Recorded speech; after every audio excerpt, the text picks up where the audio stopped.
Alikataa Diamond. Fela alikuwa sha plani nimeshatafutiwa hadi sare, akaniambia huyu Kipele angetoka kwanza.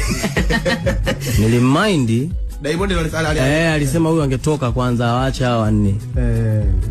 Nilimind, lakini sasa nikaja kujua bana, ndo kama hivyo unachokwambia, unavyoona vitu vigumu unaona kama vielewi, kumbe ndo unaenda kwenye mafanikio. So naona nilikuwa zuzuri kabisa mimi kutoingia kwenye Moto Band. Diamond alisema kwa sababu wale walikuwa tayari washahiti. Walikuwa tayari watu washawapitisha. Wewe ukija mtu mpya maana yake inakuaje? Maana yake walikuwa wanataka kukuad pale ambapo walikuwa washahiti. Kwa watano. Tuna mtu mpya ndo.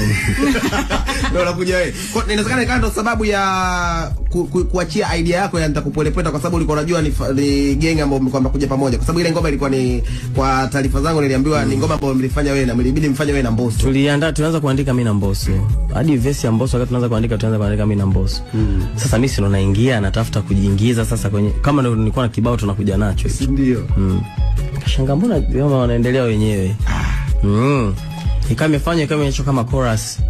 Nikasema baba naweza nikaua chorus. Kwa hiyo wakati najiandaa niandike chorus, alivaa phone ya Slay.